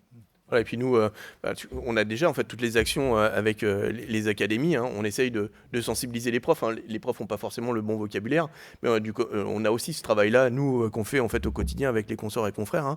On reçoit pratiquement 500 ou 600 jeunes plusieurs fois en fait dans l'année avec les différentes académies de nos régions. D'ailleurs, en fait, quand on a l'initiative, ça se fait aussi avec l'ordre qui vient. Hein. Enfin, je veux dire, on travaille main dans la main en fait dans ces sujets qui sont transversaux et qui sont au bénéfice en fait de tous les professionnels. Et quand tu dis il y a un truc de base en fait dans la profession, c'est la profession du chiffre. Et quand tu dis chiffre, tu dis maths, et tout de suite en fait tout le monde a l'impression, enfin chez les jeunes en tout cas, qu'on va faire des maths toute la journée, des calculs toute la journée, que ça va être super dur. Donc déjà de base en fait quand tu viens dans notre filière, ça fait peur déjà parce que tu as l'impression que tu vas faire des maths toute la journée. Donc Laurent l'évoquait tout à l'heure à demi-mot, mais c'est pas que ça. On a une relation client, on est beaucoup aussi dans le conseil, dans l'attitude, dans le conseil, c'est-à-dire la réception d'informations pour pouvoir en fait établir finalement nos rapports, parce que si on n'a pas cette relation humaine, on peut très bien rater en fait énormément de choses. Donc on n'est pas planqué derrière un ordinateur, on est au contact des clients, et ça les gamins qui vont vers notre profession au départ quand ils sont orientés en disant je vais faire de la compta ou je vais aller vers le chiffre, ils sont pas conscients de ça, et en tout cas en fait on perd une partie de la profession, enfin une partie des futurs professionnels. Donc là avec la compagnie, on travaille aussi avec le national, hein, on fait des campagnes en fait au niveau de l'ONICEP aussi, parce qu'en fait ce sont les organes de transfert d'informations, hein, puisque les profs en fait aussi sont habitués à aller sur des éléments qui leur sont propres pour travailler cette attractivité, l'attractivité. On a un job qui compte aussi au niveau, on a fait des campagnes, hein, que ça soit alors la compagnie, pour essayer de toucher cette catégorie de futurs entrants dans la profession. Finalement, plutôt que dire quand j'ai passé le bac, je suis en BTS ou en école de commerce, c'est cela qu'il faut que j'amène dans la profession, j'ai envie de dire, c'est un peu facile, ils ont déjà choisi la profession. C'est en amont de ça qu'il faut faire l'effort pour qu'ils arrivent en fait dans nos filières, sinon on aura raté en fait notre mission. Donc j'ai peur que la visibilité de l'effort qui est réalisé aujourd'hui ne soit visible en fait que dans quelques années, quand on aura réussi à sensibiliser en fait toute une génération. Voilà. On fait tous énormément d'efforts pour l'installation des jeunes confrères. Je crois que nos trois institutions le font. Moi, je sais qu'on a pendant 3 ans sur les jeunes inscrits à l'ordre, la part fixe de la cotisation est gratuite. Donc c'est quand même quelque chose qui est non négligeable. Cotisation professionnelle qui est gratuite. Tu as des outils, on a mis Viznao en place à Paris. Les formations sont gratuites, non seulement l'outil est gratuit pour les confrères, mais c'est aussi un outil qui est gratuit. On a fait avec Laurent, et ça c'est une belle réussite qu'on a pu mettre en place. Là, c'est surtout parisien. On a mis un espace de coworking. Le problème des loyers aujourd'hui, des jeunes confrères qui s'installent, c'est compliqué parce que prendre des locaux dans Paris, c'est quelque chose d'élevé. Alors certes, là, on a eu toute la. Nous, c'est pas coworking, mais on met à disposition des locaux à la compagnie pour ceux qui veulent faire des rendez-vous en fait clients. Mais on n'est pas encore en capacité d'avoir des espaces de coworking. Mais la compagnie Versailles est ouverte, bien sûr. On a mis un bel espace là, en plein centre de Paris, à 2 pas des Champs-Élysées, qui est Lucas, qu'on a mis en place avec l'ordre, où les jeunes peuvent se domicilier, travailler en coworking, avoir des bureaux aussi pour recevoir leur clientèle, et je dirais jusqu'à une structure de 2-3 collaborateurs, ils n'ont pas de problème pour s'installer sur place. Donc en termes de lancement, ça c'est quelque chose que l'on a fait. 280 € par mois. Voilà, 280 € par mois, donc c'est assez imbattable à Paris. Voilà, donc on essaye de faire pas mal de choses qui sont... Quand on a préparé cette conférence, ce journal des présidents, on a fait des réunions sur Zoom, et il y avait une question où vous engueuliez, c'était assez marrant, moi j'étais un peu extérieur, c'est quand je vous disais, mais finalement vous avez que des problèmes de riches. Oui, alors ça c'était parce qu'on avait 2 points de vue différents avec Laurent. Je Alors, te laisse expliquer le tien. en fait, étude. Non mais c'est ça, on a l'habitude avec Laurent, c'est facile. Étude de Xerfi, augmentation du chiffre d'affaires de notre profession, du chiffre en fait depuis 2000 jusqu'à 2020, c'est doublement en fait du chiffre d'affaires. Donc en fait, on va se dire les choses. C'est pas le rythme de l'inflation qui nous a fait doubler de chiffre d'affaires dans notre profession. Alors tout le monde n'est pas concerné tout à fait au même titre, mais j'ose espérer que tout le monde a pu quand même prendre une part du gâteau dans ce doublement en fait du chiffre d'affaires de la profession depuis l'an 2000. Dans le même temps, entre 2000 et 2020, quand on regarde les chiffres de l'INSEE, les étudiants qui vont en supérieur, en post-bac, ils ont augmenté en fait de 30%. J'ai envie de te dire, le décalage entre 100% et 30%, on voit bien qu'il y a un gap. Et comme on le disait tout à l'heure, nos gains de productivité, on les a systématiquement répercutés en grande majorité aux clients, aussi en partie rémunération, parce que je pense que nos rémunérations, elles ont quand même bien augmenté en fait en moyenne pour nos collaborateurs. Mais quand tu as une situation où tu n'as que 30% d'étudiants en plus en école, enfin en supérieur, et que dans le même temps, toi, tu augmentes ton chiffre d'affaires de 100%, tu vois bien qu'il peut y avoir un décalage. Donc, quelque part, je pense qu'on peut avoir cette vision de riche, entre guillemets. Et puis quand tu regardes même encore plus en détail, sur les 10 dernières années, tu as augmentation de notre chiffre d'affaires de 30% pour l'ensemble de la profession Xerfi. Et tu vas sur les études de l'INSEE, tu as augmentation en fait, de la population post-bac de plus 20%, alors que ceux qui vont en école de commerce ou en DCG et DSCG qui augmentent de 30%, c'est-à-dire 10 points de plus que dans les autres filières. Donc j'ai même envie de dire, le travail qui a déjà été réalisé, il se concrétise. Quand tu es à 10 points de plus que la moyenne des autres professions, c'est plutôt une bonne nouvelle. Maintenant, c'est vrai que la sensation pour tout le monde, c'est qu'on est arrivé à un point où c'est difficile de recruter. Mais encore une fois, il y aura certainement un travail de productivité, d'organisation, de choix des missions. Encore une fois, je pense que dans le choix des missions, peut-être qu'on sera obligé d'abandonner certaines missions qui ne sont pas à valeur ajoutée pour pouvoir les donner à des collaborateurs qui sont présents. Peut-être qu'il faudra aussi plus de spécialisation. Peut-être qu'il faudra aussi recruter des gens qui sont en dehors de nos filières pour faire un travail qui se rapproche d'une autre, afin de pouvoir avoir des équipes au complet. Voilà, je te laisse la parole, Laurent. Oui, ce que tu dis, c'est possible. Je ne suis pas certain que ça concerne tout le monde, mais on a un phénomène qui, à mon sens, pèse plus que celui-là sur les difficultés de recrutement qu'on a. C'est le rôle des grands cabinets. Il ne s'agit pas de stigmatiser les uns ou d'opposer les uns aux autres, mais à mon époque, et donc moi c'était dans les années 90 que j'ai commencé à vouloir faire mon stage et devenir expert comptable, je pouvais toujours m'accrocher pour rentrer chez Deloitte, KPMG, EY ou Price avec un BTS et un DCG. C'était même pas en rêve. Aujourd'hui, on est pratiquement le même âge. Tu ne dois pas être plus vieux que moi. Perso, j'ai commencé chez un big, ils sont voilà, ça s'est bien passé, tu vois. T'étais pistonné. Voilà. Bien sûr, c'est sûr. Voilà, c'est ça. Et pourtant, tu vois, j'ai fait l'ICS Bégué.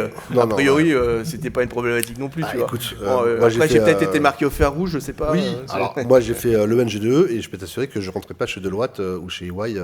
On n'était pas loin d'ailleurs, en fait. Tu vois, moi, l'ICS, j'étais à République, toi, t'étais KGMAP, on était à côté. Non, j'étais encore boulevard de Strasbourg. Alors, encore pire. Mais je te raconterai aussi.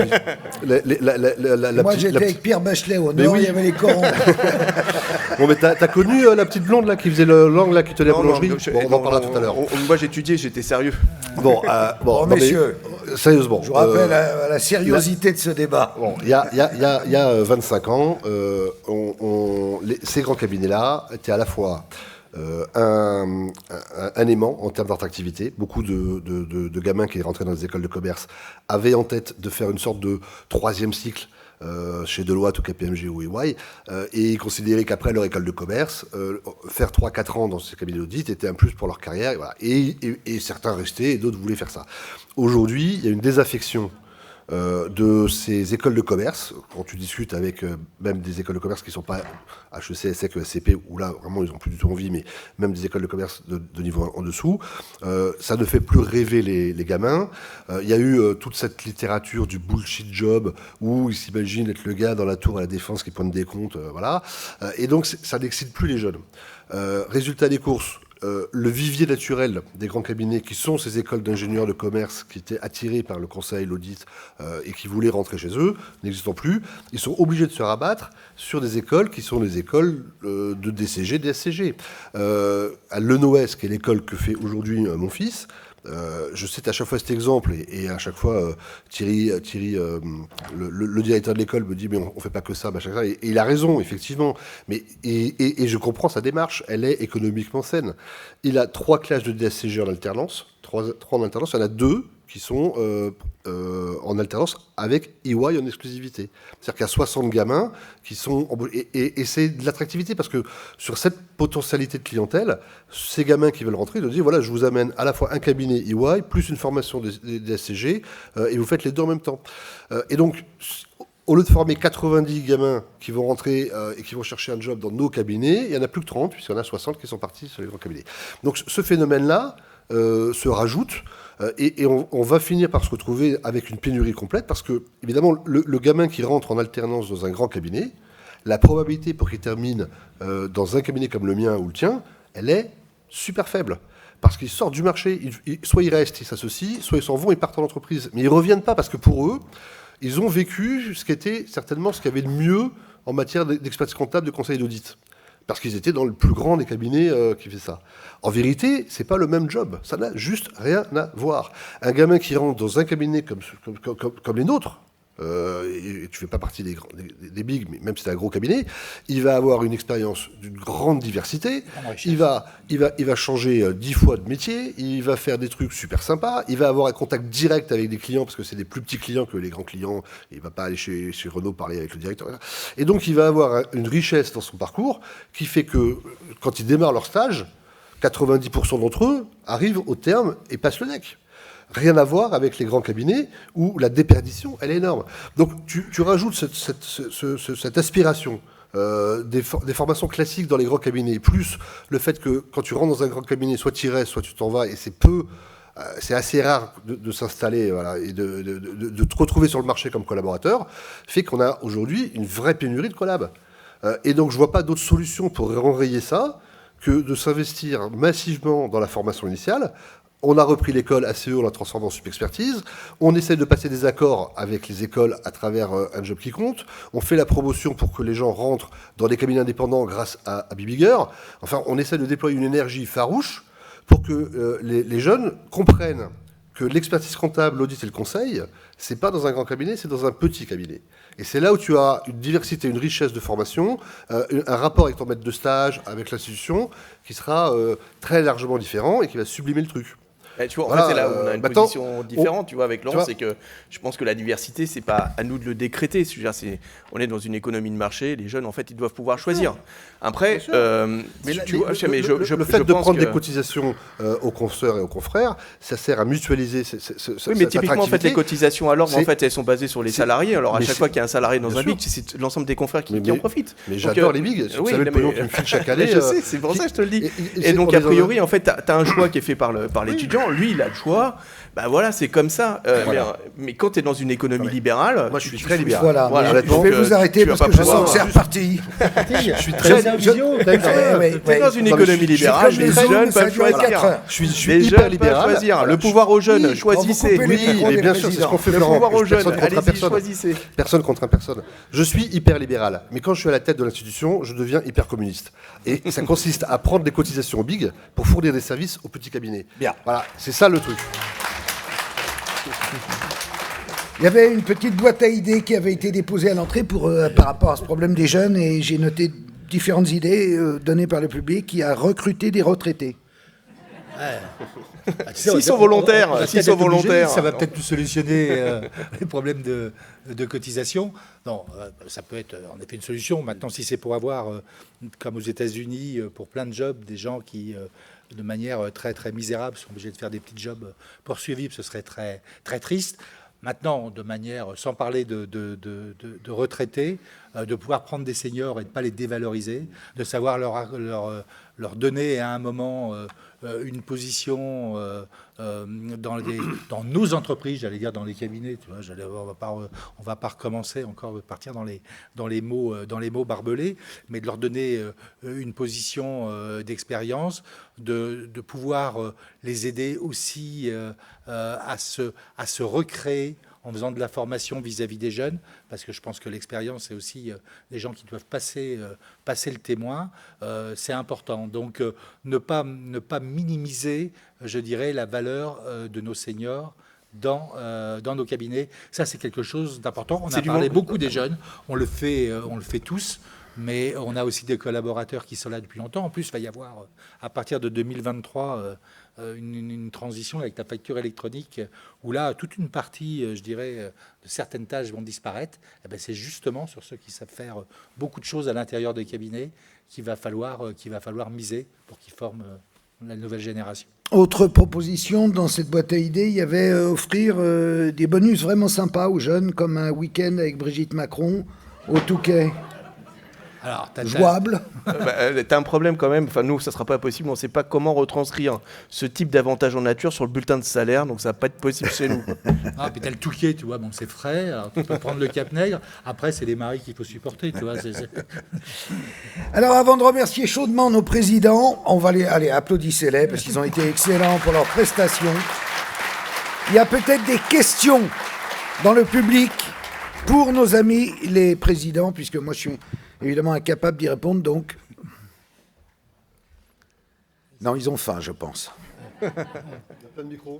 Il y a des micros partout. Il y a une forêt de micros, mais un désert de questions. Peut-être vous avez répondu d'avance à tout ce qu'ils voulaient poser comme question. Alors, dans ce cas, on se lève, on applaudit les présidents, on vous remercie d'avoir assisté à ce journal des présidents.